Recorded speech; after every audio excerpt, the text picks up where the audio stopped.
오늘은 가르침을 기억하라. 가르침을 기억하라 하는 제목으로 우리 하나님 말씀 함께 나누도록 하겠습니다. 유다는 이 유다서를 썼을 때 한 가지 목적으로 썼는데 성도들이 배도의 흐름에 휩쓸려 가지 않게 하기 위해서 주의하라고 당부하기 위해서 이 편지를 썼습니다. 거짓 선생들은 성도들의 교제를 음란으로 바꾸고 또 그리스도를 부인하고 교회를 더럽히고 분열시켰기 때문에 유다는 믿음의 도를 위해 그들과 힘써 싸워라 하는 것을 당부하는 동시에 거짓 교사들이 어떤 자들인가 하는 본색을 드러내기 위해서 편지를 기록했고, 그들의 대표적인 죄악 5가지에 대해서 어제 우리가 함께 살폈는데, 원망, 불만, 정욕, 자랑, 아첨하는 자들이라 하는 것을 어제 봤습니다. 이제 유다는 편지 마지막 부분에 가서 성도들을 향해서 당부하는 내용들을 이제 쓰는데, 가장 먼저는 우리 주 예수 그리스도의 사도들이 한 말을 기억하라 하는 당부를 하고 있습니다. 사도들이 한 말을 기억하라는 것은 그들의 말이 예수님께 받은 가르침이기 때문에, 또 사도들이 한 말, 또 그들이 기록한 내용들이 전부 진리의 말씀들이기 때문에 반드시 사도들의 말을 기억하라는 겁니다. 그럼 어떤 구체적으로 유다가 기억하라고 한 말은 어떤 것인가? 주님께서 가르쳐 주셨던 말세에 마지막 때 어떤 일이 일어날 것이고, 또 이단들과 거짓 교사들과 또 미혹의 영들이 어떻게 활동할 것인가 하는 것을 기억하라는 거죠. 그래서 지금 우리가 보고 있는 그 미혹들, 또 교회를 분열시키는 거짓 교사들이 이미 주님께서 말씀하셨고, 또 사도들이 주님께 들어서 사도들이 초대교회에 가르쳤던 그 일들이 일어나고 있는 것이라 하는 것을 다 알아야 된다 하는 겁니다. 18절에 보시면 거짓 교사들과 이단들 또 미혹의 영은 마지막 때에 자기의 경건하지 않은 정욕대로 행한다 이렇게 기록을 했습니다. 바꿔 말하면 마지막이 될수록 경건한 자들과 경건하지 않은 자들은 분리된다 하는 뜻이겠죠. 그래서 마지막 때로 갈수록, 시간이 지날수록 경건하지 않은 그룹에 경건하지 않은 사람들과 함께 머물러 있으면 안 된다 하는 겁니다. 마귀는 어떻게 하든지 성도들까지라도 경건하지 못하게 만들려고 하죠. 여기 마지막 때라는 헬라어가 에스카토스인데, 이게 이제 최상급의 표현입니다. 그래서 말세의 끝, 말세 지말, 말세 중에도 말세를 의미하는 단어입니다. 그러니까 이미 유다도 2000년 전에 지금은 말세 중에서도 말세다, 마지막에 마지막이다 이런 말을 했다는 거죠. 근데 마지막 때가 가까울수록 미혹의 영들은 더욱 활동할 것이고, 또 악한 자들, 불경건한 자들은 더욱 불경건해질 것이고, 정욕대로 사는 자들은 갈수록 자기의 정욕대로 행하게 될 것이라 하는 겁니다. 왜 그런가? 마지막 때이기 때문에 그런 겁니다. 그러니까 마귀는 자기의 때가 얼마 남지 않았다는 것을 알고 있습니다. 그래서 발악을 하는 거죠. 그래서 성도들까지라도 어떻게든 배도하게 만들고 경건하지 못하게 만들어서 자기가 가는 곳으로 최대한 많은 하나님의 백성들을 끌고 가는 게 마귀의 목표이기 때문에 갈수록 더 미혹의 영은 극심하고 경건하지 않은 자들은 더 많아지게 될 것이라 하는 거죠. 그러니까 마귀가 그 일을 하기 때문에 너희들은 깨어 있어라 하는 겁니다. 그래서 베드로는 만물의 마지막이 가까웠으니 그러므로 너희는 정신을 차리고 근신하여 기도하라 이렇게 권면한 바 있죠. 그러니까 사도들, 예수님이 승천하시고 나서 사도들이 살아있는 시대, 그때부터 마지막 때다, 깨어 기도하라, 근신하라 이런 메시지들이 계속 있어 왔다는 겁니다. 그럼 2000년 전에 마지막이라고 했는데, 그럼 도대체 마지막이 언제 오냐? 정말 마지막이 있기는 한 거냐? 어리석은 자들은 이렇게 생각을 한다는 거죠. 여러분 상식적으로 생각을 해보십시오. 초대교회 때가 2000년 전인데 그때가 마지막 때에 가깝겠습니까? 우리가 더 가깝겠습니까? 당연히 우리가 가깝죠. 근데 그때도 마지막 때라 그랬는데 도대체 언제가 마지막 때냐? 오는 게 맞냐? 이런 식으로 생각하는 자들은 하나님의 백성들이 아니라는 거죠. 오히려 시간이 갈수록 우리는 마지막 때, 그 오메가 포인트에 지금 가까이 다가가고 있다는 겁니다. 훨씬 더 지금은 가까워졌고, 근데 내일 주님 오셔도 이상하지 않을 시대를 우리가 살아가고 있기 때문에 더욱더 근신하고 더욱더 깨어 있어야 되고 더 경건하기 위해서 몸부림을 쳐야 된다는 거죠. 근데 어리석은 자들은 비웃고 조롱합니다. 너네들 마지막이 가까웠다고 성경에도 써있고, 이 성경이 2000년 전에 쓰여진 건데 도대체 그게 언제 오냐 이렇게 비웃고 조롱한다는 거죠. 그래서 베드로가 그랬죠. 주께는 하루가 1000년 같고 1000년이 하루 같다. 주님에게는 1000년 지나봐야 하루만큼밖에 안 된다는 거죠. 그만큼 주님에게는 이게 얼마 안 되는 시간이고, 또 계속 기다려주시고 주님이 오시지 않는 이유는 한 영혼이라도 더 그분의 백성들을 구원하시기 위해서, 아직 구원받을 백성들이 남아있기 때문에 주님께서 자비하심과 오래 참으심으로 아직 오고 계시지 않은 것이라 하는 것을 우리가 기억하고, 어떻게 하든지 복음을 전해야 된다, 어떻게 하든지 가족들을 빨리 구원시켜야 된다 하는 것을 우리가 생각을 해야 된다는 겁니다. 그래서 어리석은 사람들은 때와 연한 시기를 구별하지 못하는 자들이 가장 어리석은 자들입니다. 그래서 기도해야 될 때 놀러 다니고, 쉬어야 될 때는 또 혼자 기도한다고 또 난리를 치고, 또 잔치하고 있는데 금식한다 그러고, 금식해야 될 때는 또 이빠이 먹으면서 놀러 다니고, 이게 제일 어리석은 사람들이에요. 때를 구분할 줄 알아야 되죠. 그래서 도살장에 끌려가는 소는 자기가 죽을 때를 알아요. 이렇게 끌려가면 엄청 큰 눈에서 눈물을 뚝뚝 흘린다면서요, 소가. 저도 뭐 직접 본 적은 없어서 모르겠지만, 도살장에 끌려갈 때는 소도 자기가 지금 도살장에 끌려가는구나 알아서 안 가려고 버티고 막 눈물을 흘리면서 자기의 죽음의 때를 아는데, 이 죄악에 끌려서, 정욕에 끌려서 사는 사람들은 지금 때와 시기가 언제쯤인지 분별을 못한다는 겁니다. 그러니까 교회 안에 있는 그리스도인들도 지금이 어떤 시대인지 어떤 때인지 구분을 잘 못한다는 거예요. 얼마나 지금 미혹의 영이 극심한지, 지금이 어느 정도로 마지막 때인지 그런 것들을 구분을 못한다는 거죠. 그게 어리석은 자들이고 불쌍한 자들이고 불경건한 자들의 특징이라는 거죠. 때를 구분하지 못한다는 겁니다. 여러분들은 때를 구분하십니까? 할 말이 없네요, 제가. 제 잘못이죠. 세상을 보면 우리가 이제 하나님을 보는가 세상을 보는가에 따라서 내가 때와 시기를 구분할 수 있는가에 대한 안목이 결정이 됩니다. 그래서 시편 73편 보시면 이런 시편이 있어요. 이스라엘 중 마음이 정결한 자가 악인의 형통함과 부유함과 악인들의 잘됨을 보고 그 오만함을 보고 나는 거의 넘어질 뻔하였다, 이렇게 고백하는 그 시편이 있습니다. 그러니까 세상을 보니까 악인들은 잘 먹고 잘 살아요. 그리고 굉장히 강팍하고 강포하고 하나님 모독하고 그렇게 사는데, 악인들은 너무 부유해가지고 막 눈이 튀어나올 정도로 살이 찌고 배에 막 기름이 끼고 막 그렇게 호의호식하면서 살더라는 거죠. 근데 죽을 때도 보니까 평안히 죽고, 그리고 그 자식들을 보니까 자식들 때까지 굉장히 부유하게 그 재산을 물려받아서 잘 살더라는 겁니다. 악한 사람들이 그렇게 살더라는 거예요. 그러니까 이스라엘의 정결한 자가 그걸 보고 나는 거의 넘어질 뻔하였으며 라고 이제 기록을 했는데, 얼마나 감사합니까? 넘어지진 않았다는 거잖아요. 그러니까 거의 넘어질 뻔했다. 그럼 왜 거의 넘어질 뻔했는가? 오해했기 때문이죠. 하나님의 뜻을 오해했고 뭔가를 잘못 보고 있었기 때문에 나는 거의 넘어질 뻔하였다. 그 악인의 형통을 보면서 이렇게 기록했습니다. 내가 어쩌면 이를 알까 하여 생각한즉 그것이 내게 심한 고통이 되었더니 하나님의 성소에 들어갈 때야 그들의 종말을 내가 깨달았나이다. 주께서 참으로 그들을 미끄러운 곳에 두시며 파멸에 던지시니 그들이 어찌하여 그리 갑자기 황폐되었는가 놀랄 정도로 그들은 전멸하였나이다. 그러니까 하나님의 성소에 들어갔을 때, 예배의 자리에 가서 내가 하나님의 존전에서 하나님을 뵙더니 그때야 비로소 내가 깨닫게 되었다 하는 거죠. 내가 오해했구나, 내가 잘못 생각했구나, 내 안목이 굉장히 근시안적인 안목이었구나 하는 것을 예배의 자리에 가서야 깨달았다는 겁니다. 여러분, 예배는 그토록 중요한 거죠. 그러니까 예배는 보이는 현상들을 뛰어넘는 초월성을 가지고 있는 겁니다. 우리에게 영혼의 안목을 가져다 주는 거죠.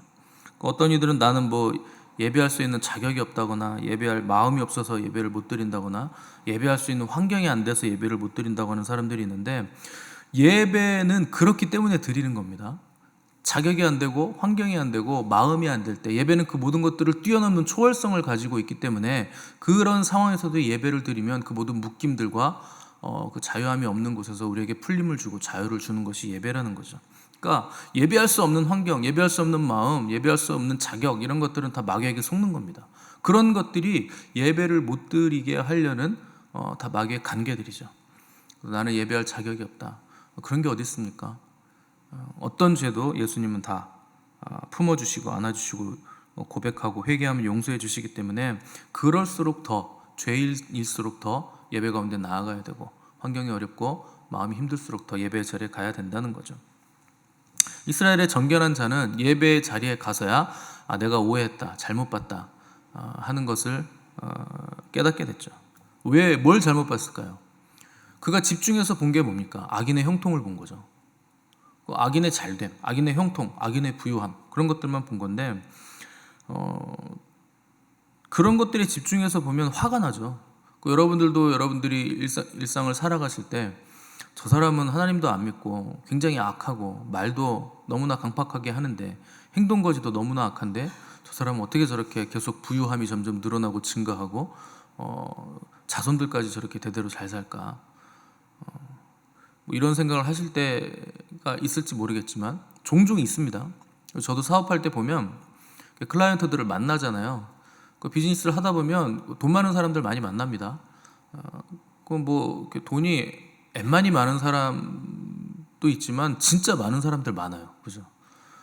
뭐 몇십억 정도가 아니라 몇백억씩 가지고 있는 사람들이 너무 많아요. 세상에는. 근데 하나님 믿지 않는 자들이 그 부유함을 다 가지고 있더라는 거죠. 그럼 이제 우리는 그들을 보면서 나는 하나님 사랑하고 나는 정말 진실하고 경건하게 살려고 몸부림치는데 하나님 나는 왜 돈을 안 주고 저렇게 강팍한 악한 사람들한테 돈을 주셨을까 생각이 들 수 있다는 거죠. 그런 생각이 들 때 우리가 봐야 될 건 뭐냐, 그들의 부유함이나 환경적인 세상적인 요건들이 아니고 하나님 봐야 된다는 겁니다. 그래야 우리의 더러워진 눈이 씻겨지고 또 더러워진 마음이 씻겨져서 바른 관점으로 세계를 보는 실제적인 안목, 실체를 볼 수 있는 눈을 우리가 가지게 된다는 거예요. 그런 눈을 어떻게 가질 수 있느냐? 성소에서 하나님의 보좌 앞에서만 가질 수 있다는 거죠. 그래서 이사야서 6장 보시면 이사야가 보좌 앞으로 올라가잖아요.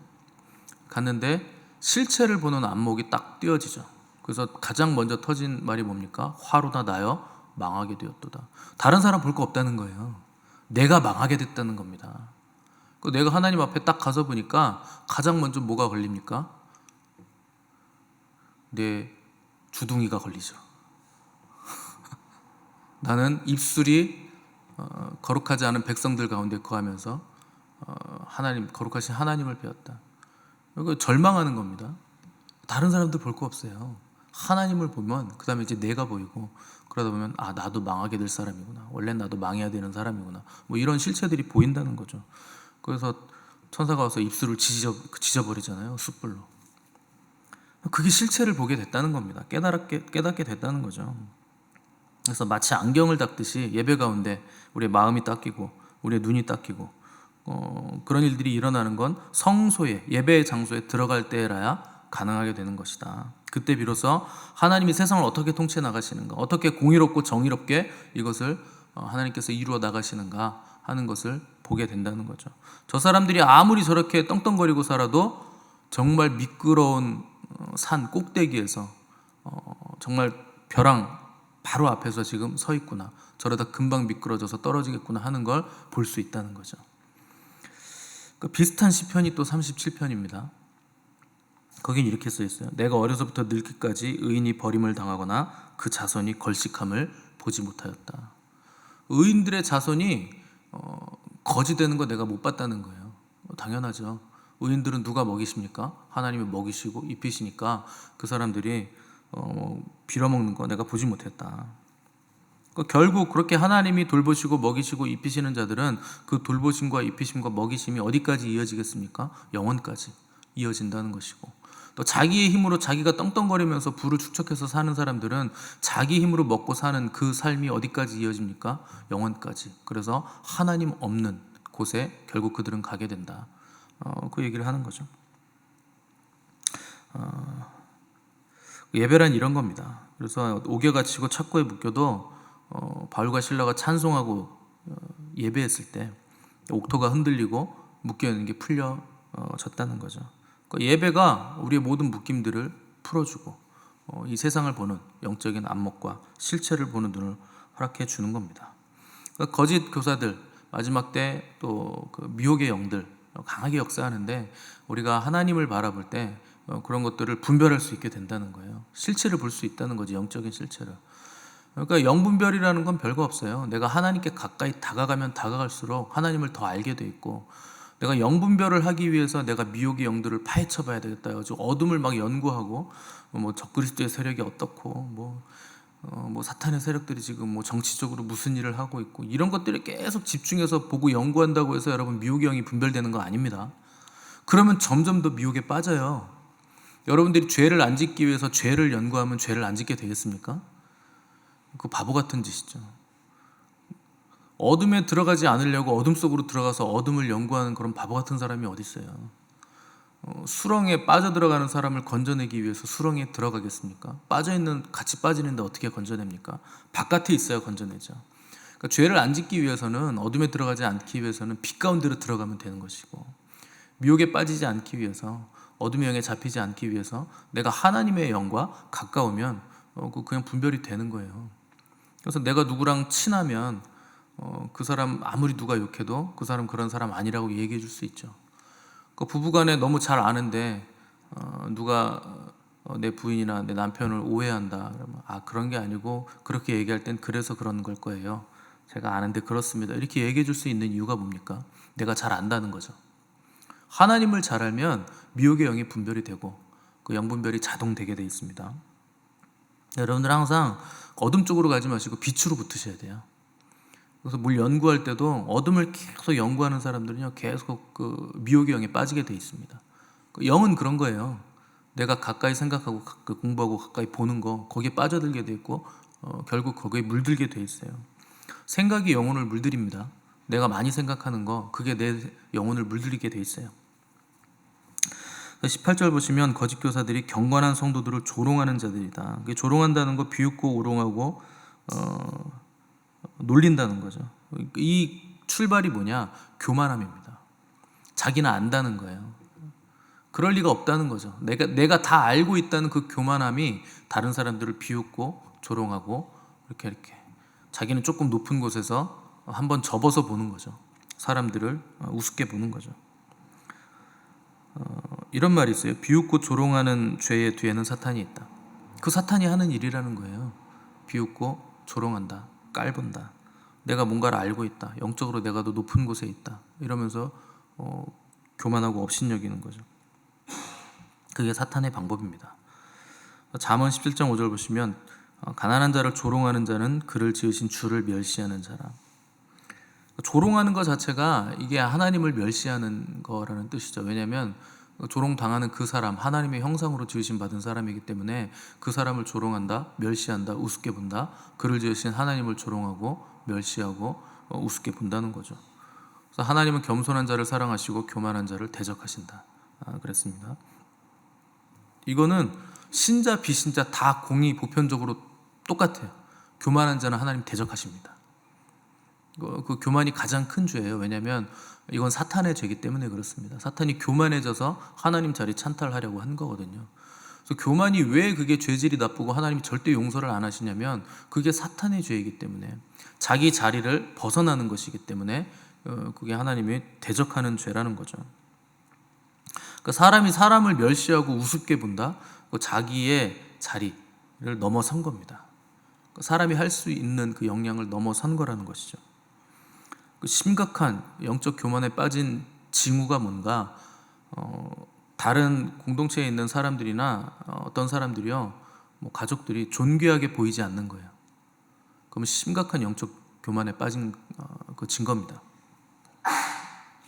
천국이라는 게 뭡니까? 천국의 특징. 더 이상 미움이나 다툼이나 시기가 없죠.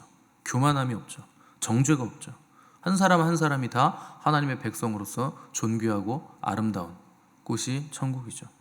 그 사람은 지위고하를 막론하고 다 하나님의 형상으로 지어졌기 때문에 그 사람을 얕보고 조롱하는 거, 그를 지으신 하나님을 조롱하고 얕보는 것이다. 그래서 내가 누군가를 우습게 보고 정죄하고 비난하는 자리에 있으면 심각한 상태입니다. 굉장한 영적 교만에 빠져 있다는 증거입니다. 19절 보시면 그런 사람들이 무슨 일을 하느냐? 이 사람들은 분열을 일으키는 자며 육에 속한 자며 성령이 없는 자라. 그러니까 그런 마음으로, 교만한 마음으로 사람들을 판단하고 조롱하고 정죄하면 당연히 분열이 되겠죠. 그 공동체가 하나 되기는 어려운 거죠. 그래서 거짓 교사들은 교회를 분열시키고 배도를 일으킨다. 왜 그러냐? 교만하기 때문이고, 육신에 속한 자들이기 때문이고, 성령이 없는 자들이기 때문에 그렇다는 거죠. 그래서 여러분들이 어디 갔을 때, 그리고 또 교회 왔을 때, 또 어떤 모임에 같이 있을 때 나는 분열시키는 자인가, 아니면 하나 되게 하는 자인가 하는 것을 여러분 심각하게 고민해 보셔야 돼요. 나만 가면 분열된다? 그러면 여러분 진짜 하나님 앞에서 심각하게 눈물 콧물 쏟으시면서 회개하시고 성령의 충만함을 달라고 기도하셔야 됩니다. 성령은 하나 되게 하시는 영이거든요. 근데 내 안에 성령이 있으면 그 연합되게 하고 하나 되게 하는 것을 지켜나가게 하는 사람이 된다는 거죠. 이미 우리는 성령 안에서 하나이기 때문에 뭐 새롭게 하나 될 필요가 없습니다. 이미 하나, 우리가 부르심을 받았을 때 우리는 하나의 교회로 이미 부르심을 받았기 때문에 이미 하나죠. 근데 이제 뭐 지금에서야 뭐 하나가 돼야 됩니다 이렇게 하는 거는요, 뭘 모르는 사람들이에요. 그 교회로 부르심 받았을 때 이미 하나가 된 것이고, 우리는 성령의 이 하나 되게 하신 것을 힘써 지키는 삶을 살아야 된다는 거죠. 그래서 무슨 사정이 있든지 간에 교회를 분열시킨다 하는 것은 용납이 안 되는 거고 용서가 안 됩니다. 왜냐하면 예수 그리스도의 몸을 잘라내고 찢어내는 것이기 때문에 무슨 사정이 있든지 간에 분열을 시킨다, 그거 심각한 죄를 짓고 있다는 거죠. 대개 오래된 교회일수록 새로운 사람들이 오면요, 그 공동체 안으로 들어가기가 힘들어요. 그 교제권 안에 들어가기가 힘들죠. 그 진입 장벽이 굉장히 높습니다. 오래된 시간만큼 높아요. 먼저 있던 사람들은 자기들을 너무 잘 아니까. 그래서 제가 왜 교회 왔을 때는 집사님, 권사님 직분이 있는데 언니, 동생 부르지 말라 그러잖아요. 여러분, 새로운 사람이 있는데 여러분들이 언니 뭐 이렇게 하고 있으면 그거 어떻게 교제를 합니까? 언니라고 부르고 앉아 있는데 들어갈 수가 없어요. 담이 그냥 딱 쳐지는 거예요. 아, 저 사람들 굉장히 친한 사람들이구나, 오래된 사람들이구나. 그거 강조하는 것밖에 더 됩니까? 그게 공동체를 분열시키는 거예요. 그 새로 오신 분들 교제권 안으로 들어가지 못하게 만드는 거죠. 그래서 바울이 고린도 교회를 향해서 책망하죠. 그리스도께서 나뉘었냐? 바울이 너희를 위해서 십자가에서 죽었냐? 뭐 아볼로가 죽었냐? 파당이 나눠졌다는 거죠. 고린도 교회는 나는 바울파, 아볼로파, 게바파, 예수 그리스도파. 그들이 너에게 무슨 일을 했길래 너희들이 그들의 파라 그러느냐 책망을 하는 거죠. 교회는 태어나는 순간부터 하나이기 때문에 이 성령이 하나 되게 하신 것을 힘써 지키기 위해서 모든 역량을 총동원해야 되는 겁니다. 근데 그리스도인들이 이런 내용들을 머리로는 알아요. 근데 삶으로는 살지 않습니다. 그게 문제죠. 우리나라 사람들이 교육열 굉장히 높잖아요. 근데 여러분들 영어 잘하십니까? 영어 좀 하세요? 홍콩이나 뭐 중국이나 뭐 싱가포르 이런 데 가시면요, 영어 굉장히 잘합니다. 이거 왜 잘할까요? 영어권 나라니까. 그냥 항상 영어를 쓰거든요. 우리나라 사람들은요, 초등학교 때부터, 지금은 유치원 때부터 배우죠. 영어 유치원 가잖아요. 그렇게 해도요, 영어를 못해요. 왜 그런 줄 아세요? 영어를 안 쓰니까, 삶에서. 영어권 나라가 아니에요, 우리나라는. 이게 유교 문화가 굉장히 강하기 때문에 실생활에서 영어를 쓸 일이 없다는 거죠. 왜 신앙이 자라지 않을까요? 실생활에서 그걸 써먹질 않아서 그래요. 똑같은 원리입니다. 배우기는 막 엄청 배우죠. 한국 교회는 진짜 많이 배워요. 뭐 미국 교회, 외국 교회는 가보지 않아서 제가 잘 모르겠지만, 아무튼 우리나라 교회처럼 설교 많이 하는 교회도 없고, 많이 하시는, 저는 진짜 적게 하는 거죠. 많이 하시는 분들은 한 주에 30편 한대요. 여러분, 30편의 설교를 한 주에 만든다는 거 저는 못합니다.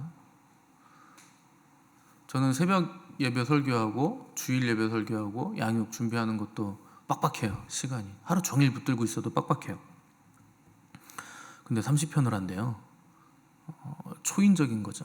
그러니까 그렇게 많이 말씀을 듣고 또 뭐 양육도 받고 성경 공부도 하고 그렇게 많이 배운다는 거죠.